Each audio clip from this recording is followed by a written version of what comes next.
just because I know there's some folks who weren't able to make it today, but who wanted to join.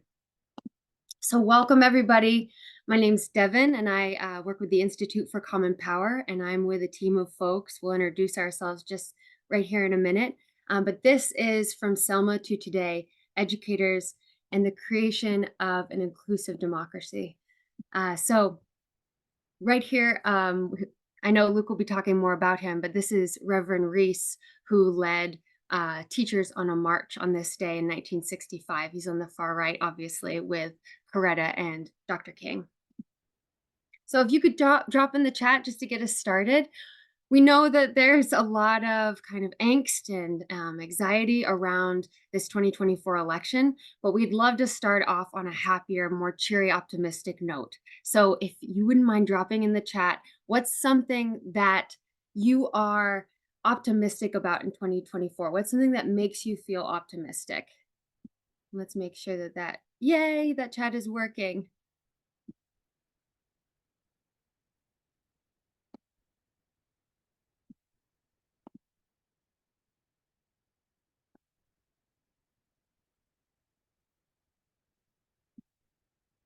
Oh, that's awesome. Latoya Rivers says the upcoming tour next month. So you must be going on the Educators Learning Tour, and that's going to be really, really awesome. Common Power Fieldwork 2024. Yeah, Faye. It's amazing.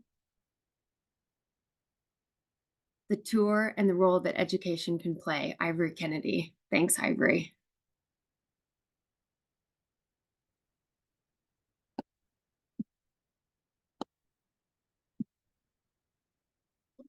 Luke says that there are good people organizing to protect truth and democracy. Absolutely.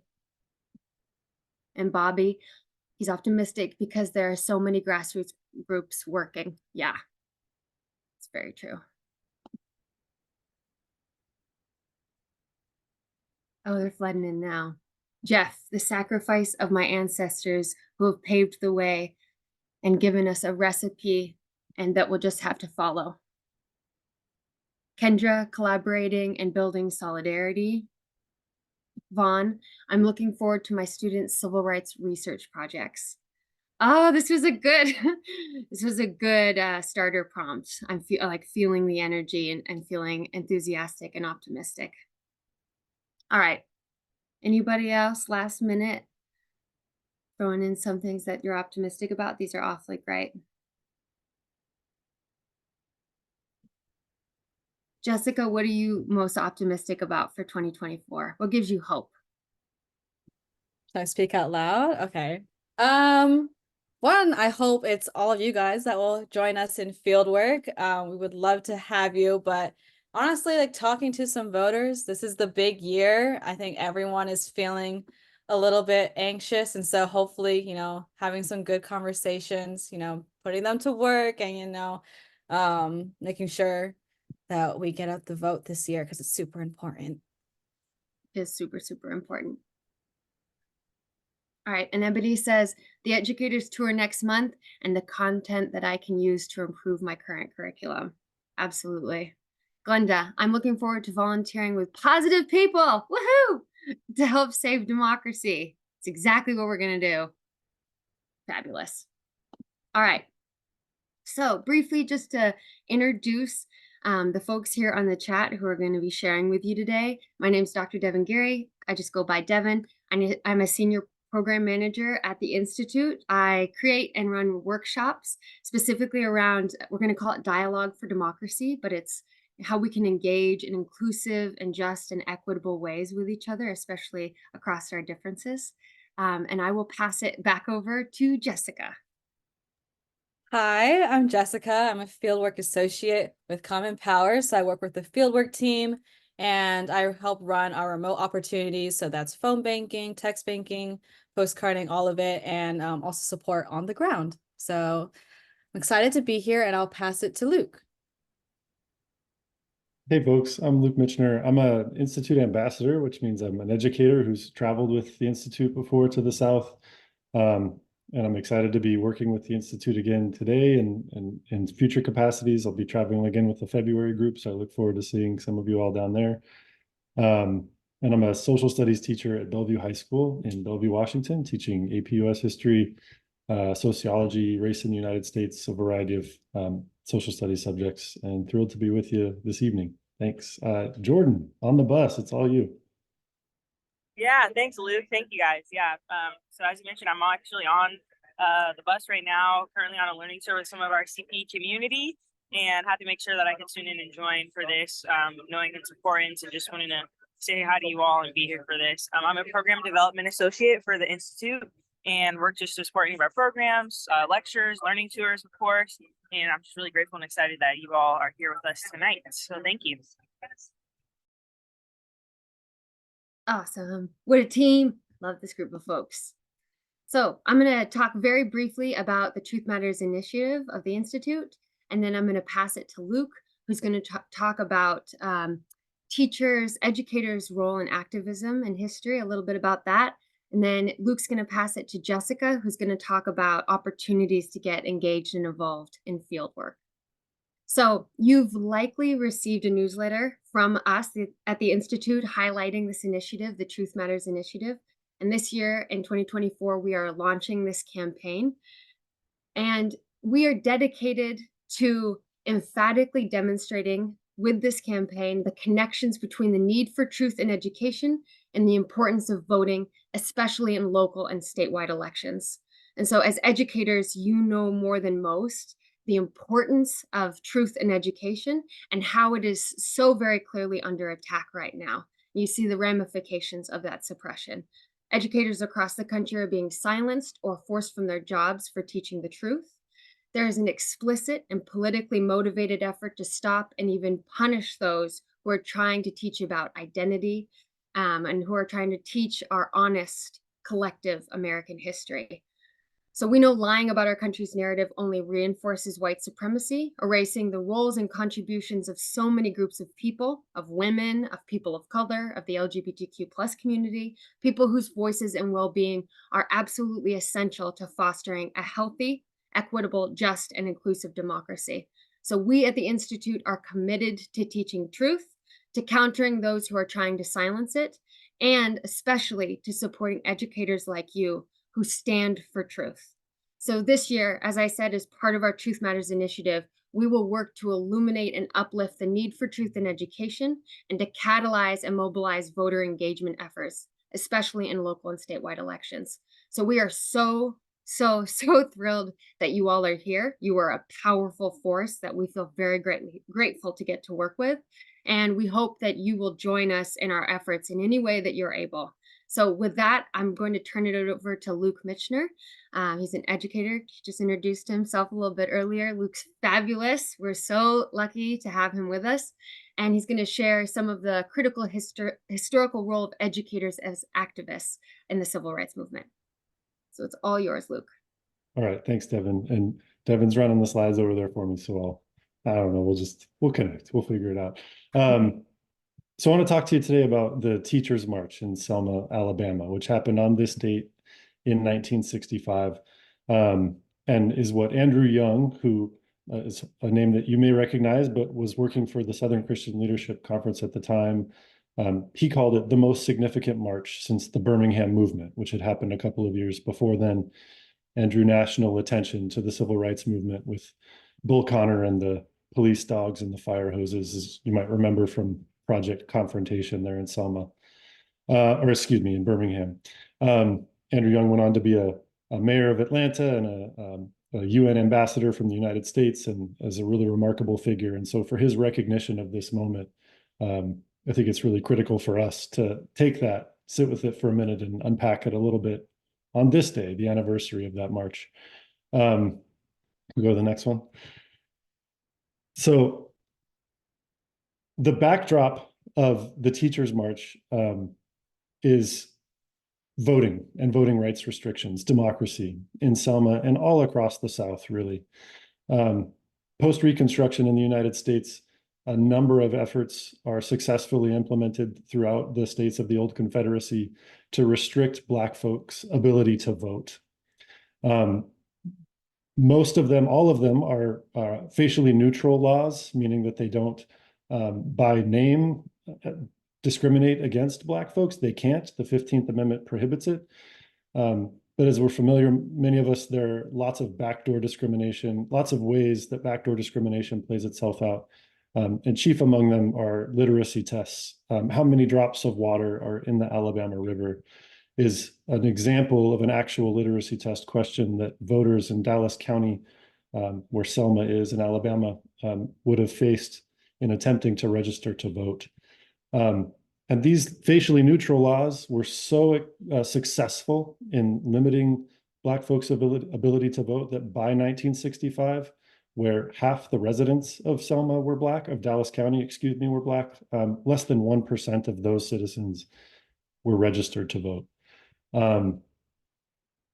Long before 1965, folks were organizing in and around Selma for the right to vote. We could go to the next slide, and one click. In 1936, a group founded by a group of folks, including Miss Amelia Boynton, called the Dallas County Voters League, started to agitate for voting rights collectively. We're going to go quickly for the first. Can you click 2 more times, actually? We'll just do that. Yeah, that's great. Thank you. And they would work for 3 decades in an organized way to regularly attempt to register to vote, meeting rejection from the Dallas County Registrar's Office on regular occurrences. There's a long history there, and we're not going to get into the history of the Dallas County Voters League in great detail today, but I just wanted to say their name as an established organization in Selma that was attempting to do this long before organizations like SNCC, like the SCLC came in. Local folks in Selma organizing for their own right to vote for decades, long before the dramatization that we would all see culminating in the Bloody Sunday March and subsequent marches in 1965.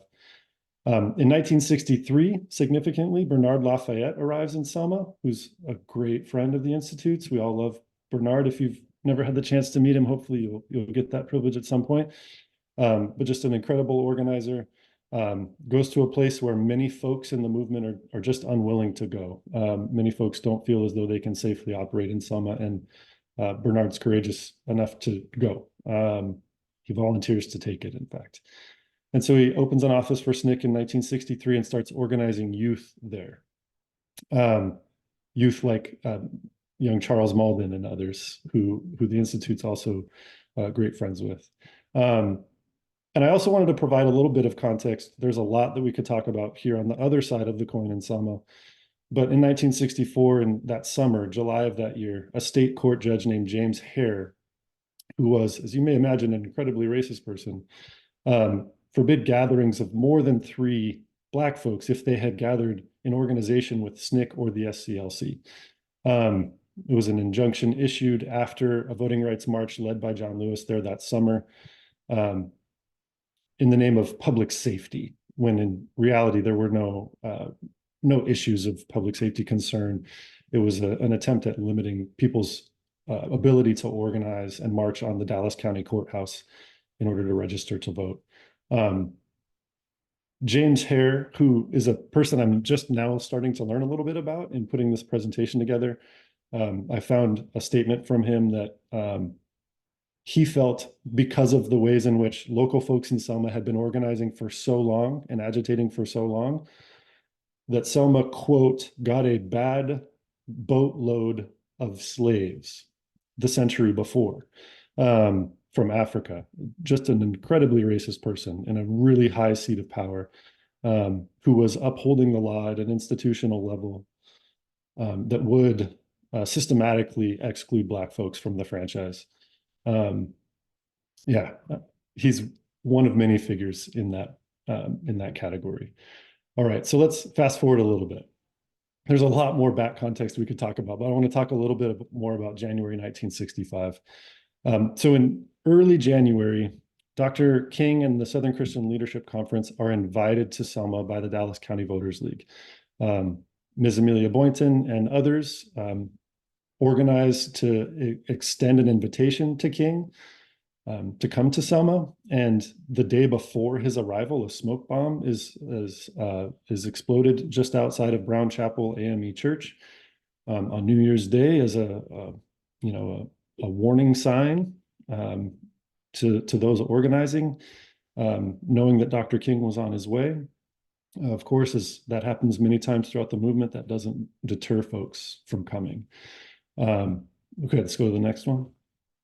On January 19th, a group of citizens led by Hosea Williams and John Lewis, who famously would also lead the march on March 7th, would be Bloody Sunday that day, but led a group of marchers to the Dallas County Courthouse, including Mrs. Amelia Boynton, who was very famously arrested that day and violently dragged from the steps of the Selma, in Selma, from the Dallas County Courthouse to a police car.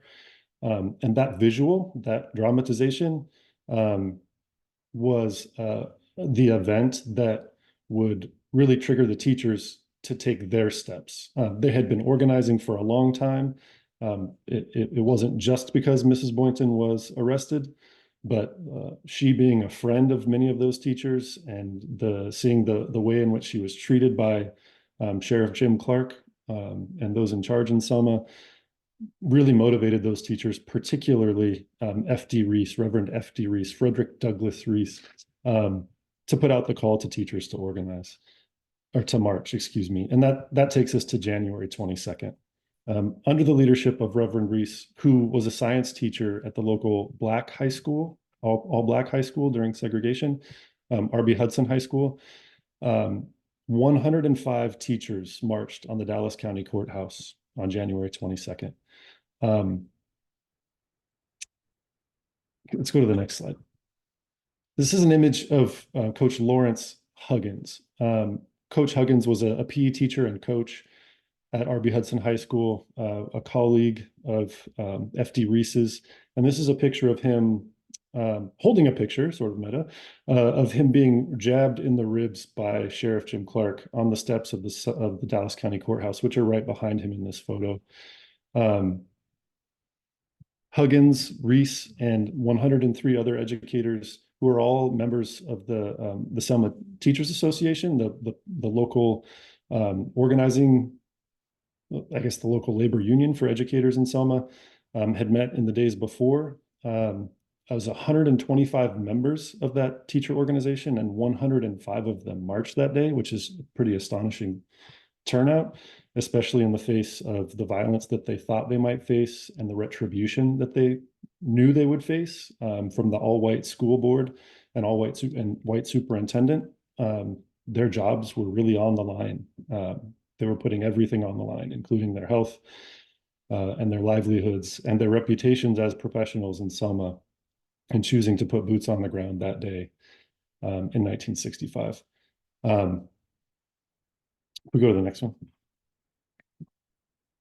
Thanks. Reverend Reese would later remember that everybody marched after the teachers march because teachers have more influence than they ever dreamed in the community.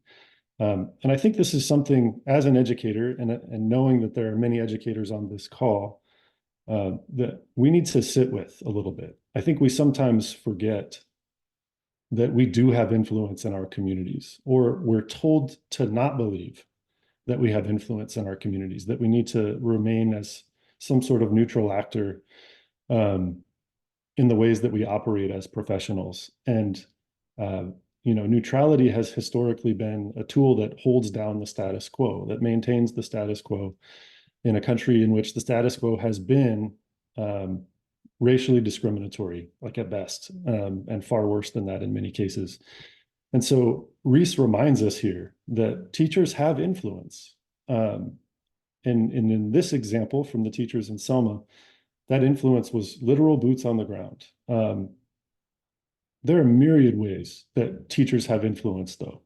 And so I want to talk a little bit about some of that too before we conclude and kick things back over to Jessica. So we go to the next slide real quick. And before we move on, we saw this picture earlier, but I wanted to be sure to include it again too. This is during the successful march that starts on March 21st, 1965 from Selma to Montgomery after the two previous attempts had been turned back, Bloody Sunday and Turnaround Tuesday. This is Reverend F.D. Reese marching with the Kings on that protected 5-day march. A really incredible moment for him and for the movement. And Dr. King would write a personal note after the Teachers March to F.D. Reese, thanking him for his courage. And I should have saved the quote so I could just read it to you. But anyway, thanking him for his courage and recognizing the risk that he was taking and the 104 other teachers were taking as leaders in their community and as professionals in their community. You want me to read the quote? Oh, you have it? Yeah, Yeah. please do. Thanks, Devin. All right. So following the march, Dr. Martin Luther King sent Reese a telegram in which he wrote, "I am strengthened in heart and in my work by your demonstration of yesterday. The protest of Dallas County teachers carried us miles down the road in the protest of injustice and at the same time up the road to the Great Society. Most important, however, is the fact that you destroyed the often made charge that teachers as a professional group are afraid to fight injustice. People all over the country are today standing on their feet applauding your action." Yeah, thanks, Devin. That's it. That part at the end, that notion that the teachers were afraid to do something in the movement, and that this particular moment dispels that myth, is also girded by the many previous acts and subsequent acts of educators in the movement. And so I also wanted to highlight just a couple of other things briefly that also happened in Alabama and in places that the Institute goes on some of their learning tours. Click twice, one more. So at Tuskegee University in 1941, a professor there named Dr. Charles Gomillion organizes the Tuskegee Civic Association. This is a really incredible thing, particularly to happen at Tuskegee, which had been led by Booker T. Washington in the generation prior to Dr. Charles Gomillion, who was was a hero to many and is a well-regarded academic, but was also a bit of an accommodationist, to sort of pull yourself up from your bootstraps idea.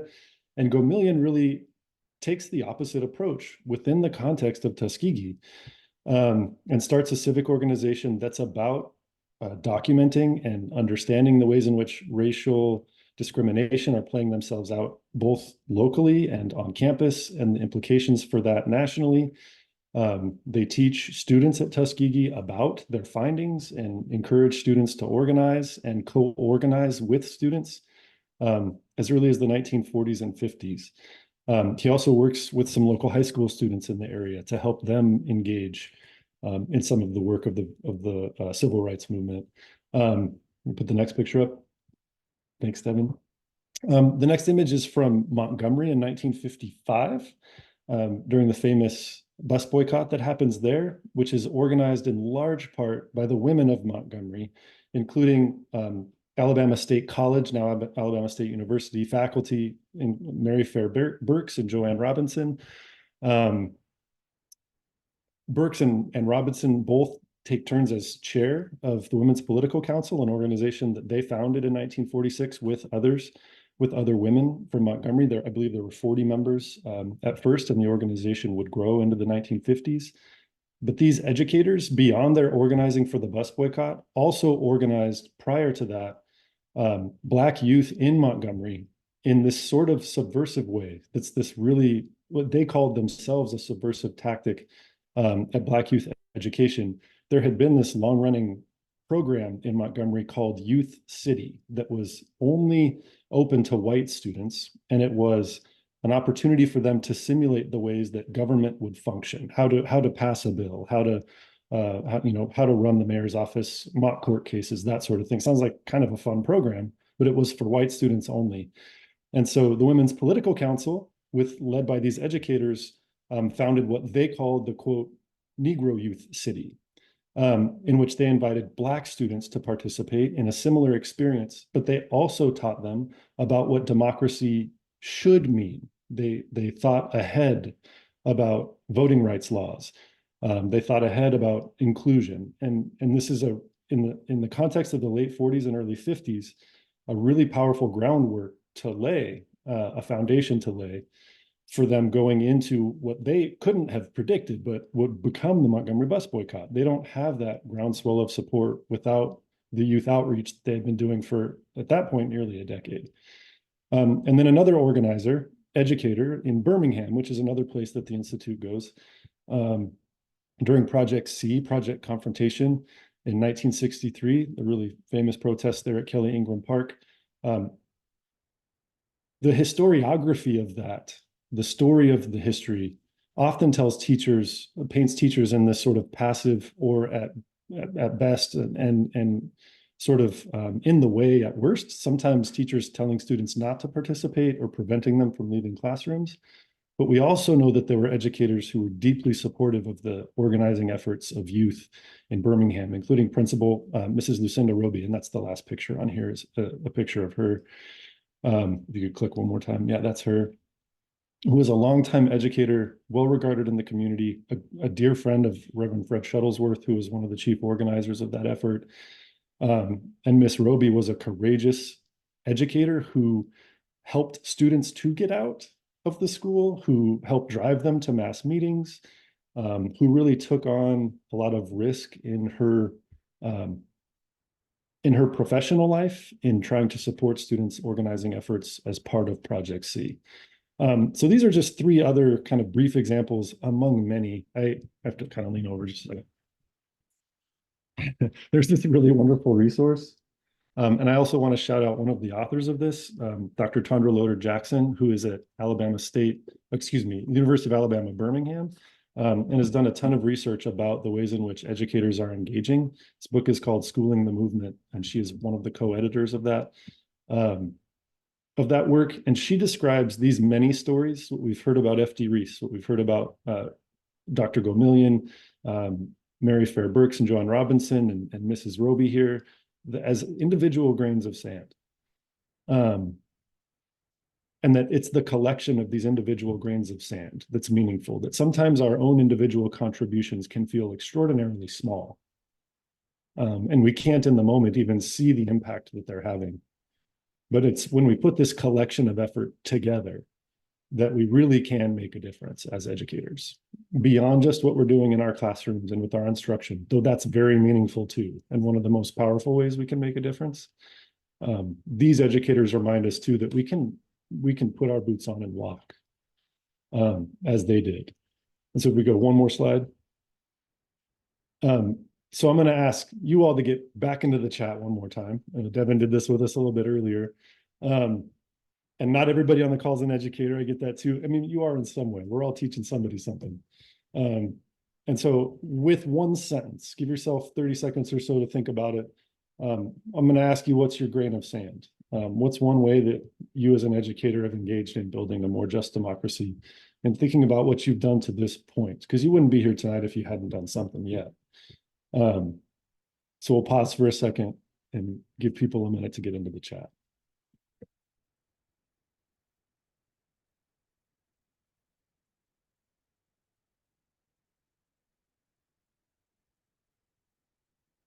While I'm doing that, I'm going to hold up one more resource. This is for like middle elementary school grades, 3rd, 4th, 5th, maybe. It's so good. It's so good. So if any of you are kind of earlier educators, elementary educators, this is the Teachers March by Sandra Neal Wallace and Rich Wallace. It's beautifully illustrated.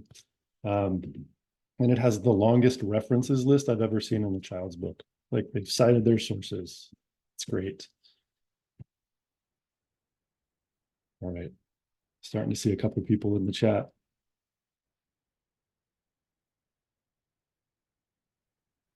Field work. Yeah. Awesome. Teacher protests and demonstrations in New York. Let's see. Engaging students in policy in the school district. Yeah, whenever it's student driven, it's more meaningful to those leaders. They need to see students supported in that work. Thanks, Randy. Let's see, Greg, connecting local public servants to help understand importance of civic engagement. Yes, sir. Thank you. Reminding everyone to march with other teachers during the Black Lives Matter protests. Yes, thank you for doing that, Kendra. That was courage in our time, for sure. Educators were, I recall being told to not engage with Black Lives Matter. And many did it, knowing that it was the right thing to do. All right, Ivory, encouraging students to learn American history in a way that focuses on ways they can be on the right side of it. That's right. Absolutely. Candace. Including parents and policy discussions. Thanks, Latoya. Candace, high school students about the power of their voice and vote, and discussing the history of voting and what our ancestors have done to pave the way for us. Yeah, and that's really what today is about. It's about remembering Reverend Reese. It's about remembering Coach Huggins. It's about giving names to the people who literally walked in 1965 so that there would be a more just and inclusive democracy. All right. See a lot of folks engaging there. Thank you very much. I think I might have one more slide. Yeah, I got one more. We do one more. Okay, thanks, Devin. This is my last one here. So Jessica, you ready? Get ready. All right. Common Power is, the Institute for Common Power is committed to education to action. And this is full disclosure. This is a copy and paste job. It's not my, I shouldn't brag about that as an educator, but this comes straight from the Common Power website, the Institute for Common Power website. And I think is really critical for us moving forward. So the Institute for Common Powers, the educational arm of Common Power, we catalyze people to action through workshops, lectures, courses, learning tours, national education events, and more designed to foster, sustain, and expand, which should be the most common power in American democracy, the right to vote. Ensuring a vote for all is essential to dismantling systems of injustice and creating equitable healthcare, living wages, decent housing, affordable education, and so much more. Voting has always been contested in America, and today this foundational democratic power is under assault, especially for communities of color. The Institute for Common Power is devoted to education to action as a foundation to voting justice and inclusive democracy in the United States. And I would just add that the Institute for Common Power, I believe, is committed to educators to action, not just education, but educator, us. We exist within the walls of our school, and we exist those other hours of the day too. And so what can we do beyond modifications to curriculum, beyond attending those school board meetings, which are all important things to do. But I think there's a broader calling here. And like F.D. Reese were called in 1965, it required the teachers to get out of the school and do something to show support in their community. Jessica's going to give you some ideas here for that, something you might do. Thank you, Luke. I just want to say, thanks. well, that was an amazing presentation, and I feel so honored, honestly, to get to be in this meeting with all you guys, educators. You guys are doing such incredible work, and I'm saying that as a student.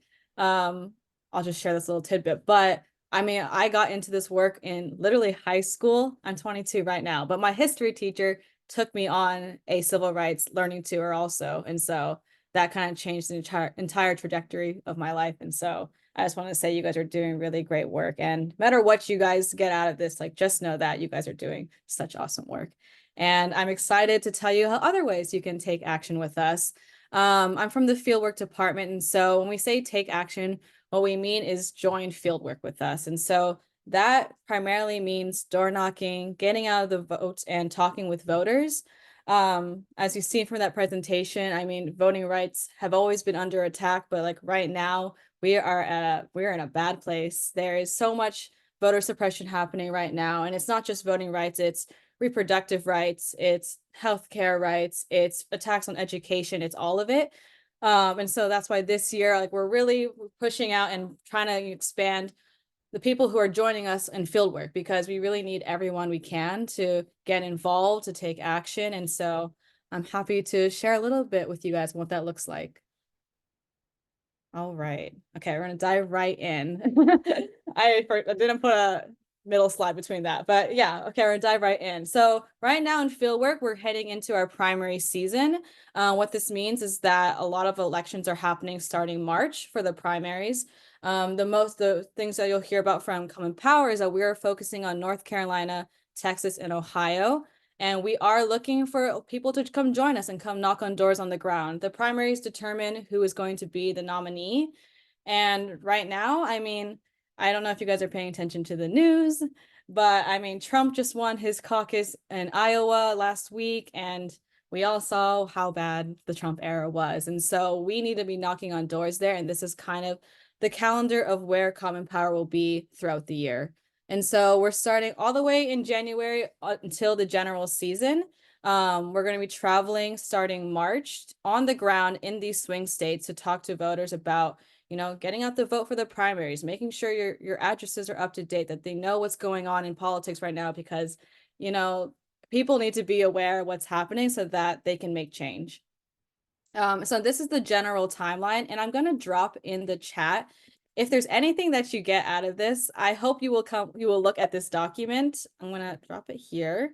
And this is kind of our CP volunteer travel guide for this year. It's going to show you every single date that we are traveling, where the signups are, and how to get involved with us. And it's a really great way to take action if you've never done it before. There's a couple of people on this call who have joined a state team before and have gone out and door knocked with us in Virginia. I think Jeff and Miss Faye are on this call, and we love them. They're so great. But it's more than just door knocking, but you actually get to join in as part of a community, as a team. We door knock together, we go in pairs, we eat meals together. There's education on the state team's trip, as well as getting to talk to voters. And so it's a really all-encompassing experience. And I really hope that you guys will get involved with us, whether in March or in August, September, October. We're going to be doing things all year round. And so the document I just dropped in the chat is kind of just, that's going to be your one-stop shop for most questions that you'll probably have. Go to the next slide. I'm trying to remember what I've said on there. So these are our primary election dates. These are where we will be traveling. North Carolina and Texas and Ohio are the most recent ones coming up. And we have state teams already set up for that. You can just join them on mobilize.us/common power, and you can just join a team on there. I can kind of run through, I'll drop them in the links in the chat. But when you join a team, you get links to all of our action, all of our phone banks, our community meetings. We take action remotely and in person, and then we go travel. And so these are the dates. If you guys want to mark your calendars now and take time off, or, you know, see where they kind of fit in on your school breaks or whatever, these are the dates that we are traveling for. Let me see if I can put the things in the chat. Okay, here we go. Sorry, I should have prepared this part before. Okay, maybe I'll do it after. It's okay.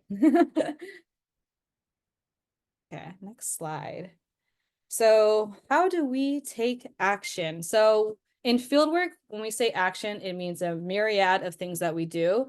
The number one priority is, of course, door knocking. I think there's nothing more effective than talking face to face with someone, actually having a conversation and going up to their door, you know, talking about them with their issues, what they're concerned about, and going and joining the community that you are entering. The other ways we do it when we're not traveling throughout the year, we also do phone banking, text banking, and postcarding. You can find all those opportunities on our Mobilize website, which I will drop right now. Let me see if I wrote that incorrectly. There we go. And so you can find all of our remote action opportunities. And if you haven't done any of these before, it's okay. We offer trainings on it, and we are supported by our partners who also offer trainings. And so this is a kind of way that you can stay engaged politically throughout the year, but also do it in community with Common Power. Next slide. Great. So what can you do today?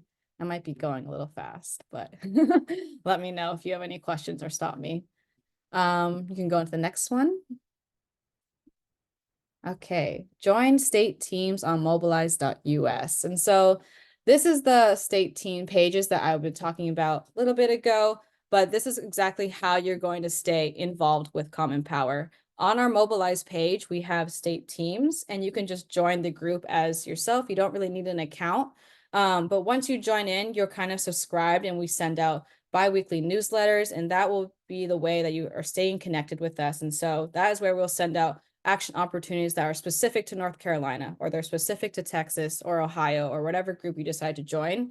Joining the group is not necessarily a commitment. Just because you join the group doesn't mean you have to go travel. It's just a way that, you are staying in touch with what each team is doing. And one thing I will say, that as educators, you guys are fully sponsored to come travel with us, which means that you are covered in your transportation, your flights, your meals, your hotels. What we really prioritize is you being on the ground with us, because we know that you guys as educators, like, you guys have the most impact. You are so powerful in your words and in how you teach people. And we were so lucky if you guys can join us on the ground. But that's the number one thing I want to emphasize, that you guys will be fully sponsored if you guys come and join us on our state teams trips. Okay, fieldwork trainings. So this is how you get started with fieldwork if you haven't done it before. We have a series of trainings that me and my colleague MJ have put together, and they're really great if you just don't really know where to start, but you're interested in field working with us, and you're interested in learning how to phone bank or learning how to talk to a voter. Volunteer Training 101 does start this Thursday, January 25th, and they'll repeat regularly throughout the year. So it's okay if you miss one. We have them recurring almost every other week. The first training covers what fieldwork is like with CP. So it goes through our different programming, different opportunities, how you really stay connected, and how you get in touch with us. So that's Volunteer 101. Volunteer 102 is a guide to voter engagement. And so that is more specifically focused on, how do you talk to a voter? What does it mean when we are doing voter persuasion or get out the vote? And what do these terms mean when we talk about field work? And so that is how you learn how to have these conversations with people. And then lastly, Volunteer 103 is preparing you to travel with CP. The way we travel is not the same as it is anywhere else. We are very big on community. We have so many different programs that live inside fieldwork. When you go on the ground, you go through fieldwork assembly. You talk to educators and activists from the ground who teach us about the communities that we're entering. And you also are stepping into community that is very diverse, and it crosses racial and generational lines. And so traveling with CP Training 103 kind of covers what is it like, what does that experience feel like, and prepares you to really fly out with us and make you feel prepared. So those are fieldwork trainings, and you can find them online, and they're very easy, once a week, just an hour session. If you're just curious, you can just stop by. Okay, this is a brand new concept. So I'll stop here if there are any questions about state teams and travel before I get into squads, because this is a brand new program I will be talking about. But are there any questions, first of all, about travel?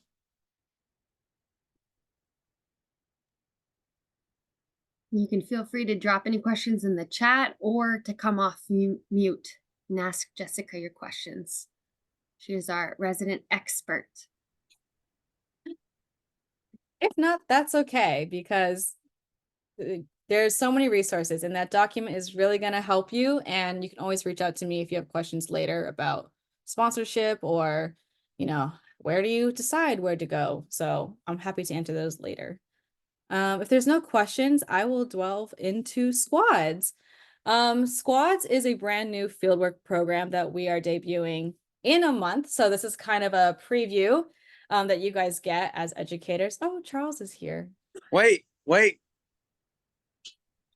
gonna cut in. What's up, y'all? Hey. Oh, hey. Hello. Hello.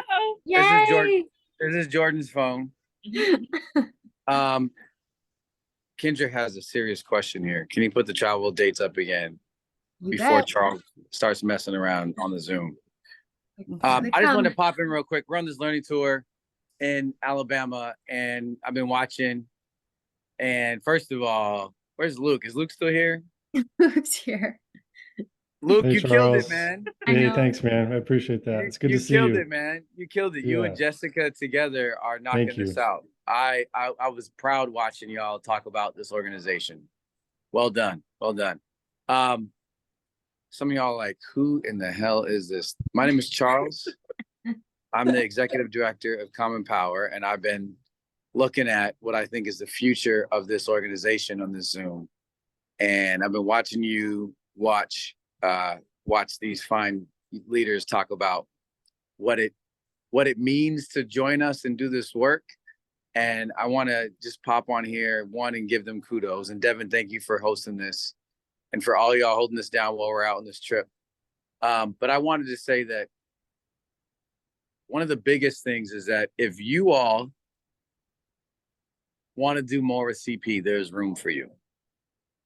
For all of y'all. There's what they're talking about right now, and then there's the other ways that are made especially for you, depending on how badly you want to be down. So I've heard some stories about some of the people on the Zoom. Some of y'all are brand new to us and are still making your way, and you're going to be here in February, and that's great. I want to tell y'all that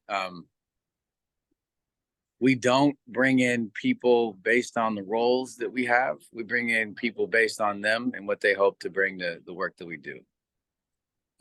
So like I said, I've heard some stories about some of the people on here, and I'm excited to fit some people in. I hear that somebody lives in Ohio, and we spent about 10 minutes trying to figure out how to activate you, sir. So I just want you to know that we're thinking about you, Ivory. We're thinking about you, brother. All right. Anyways, I'm gonna hand it back over. Jessica, let me give just some shine to Jessica. Jessica is she's not even a part of the Institute. She's a part of fieldwork. And she was like, how can I help bring people over to fieldwork? And signed herself up for this event. So kudos to you, Jess. Appreciate you. Thanks. Well done. You should introduce yourself. I don't think they know who you are. I'm employee number 1 at Common Power. That's what I am. Okay. And yes, that's what I am. And whatever else I am is up to y'all. So I'll see you in the field, knocking on doors.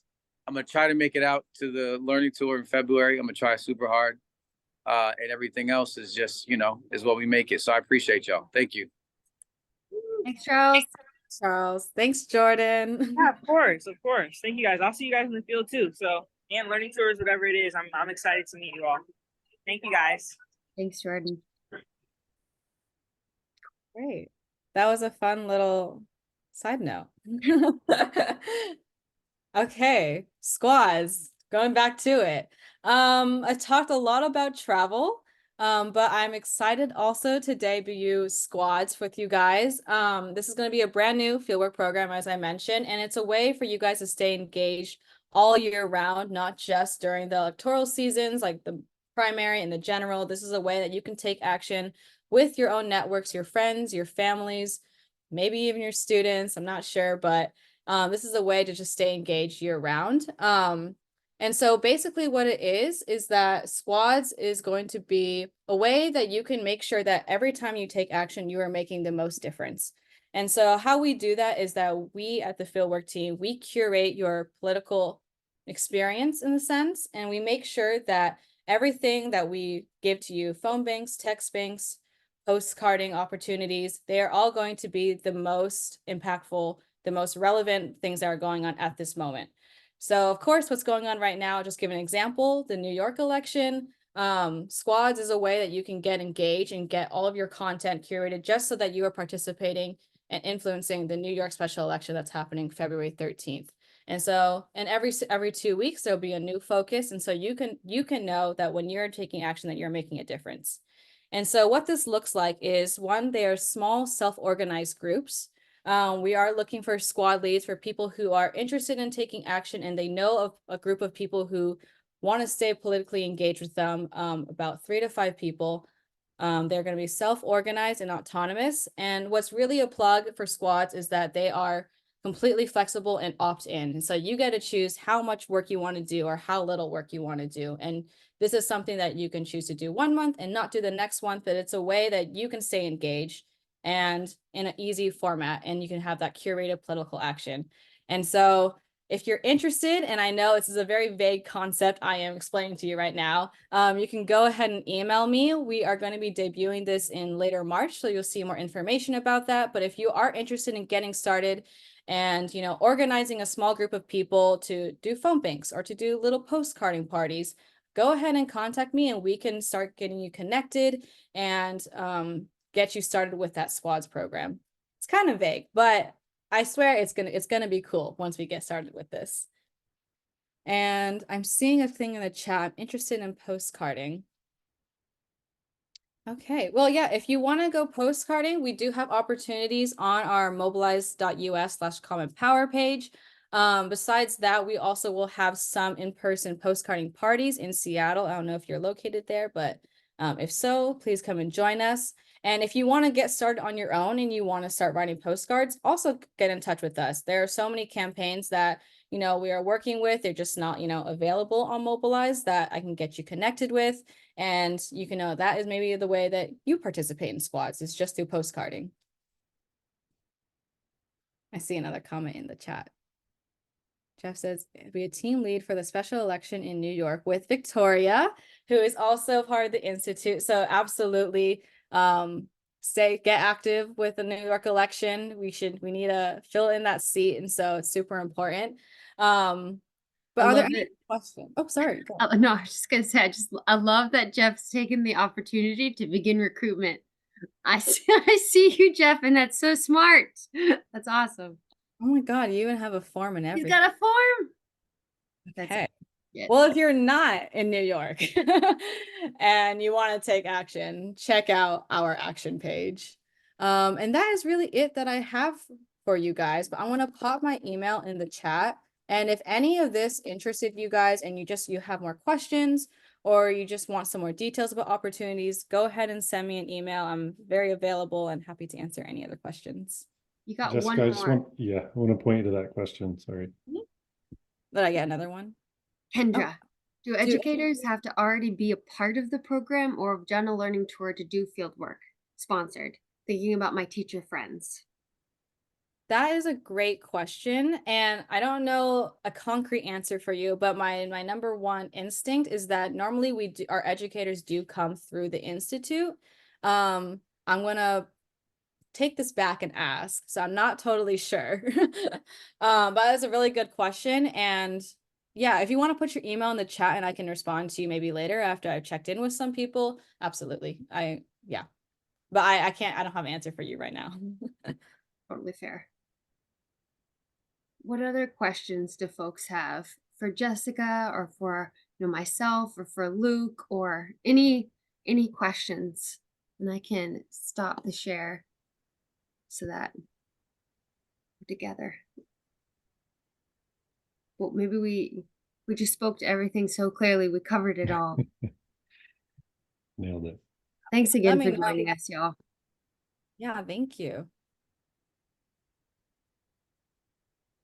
I'm going to pop the one document in the chat again. This is the one document. If you take anything from this meeting, this one document. All right, excited to see some of you in February too. I'm glad that's coming up.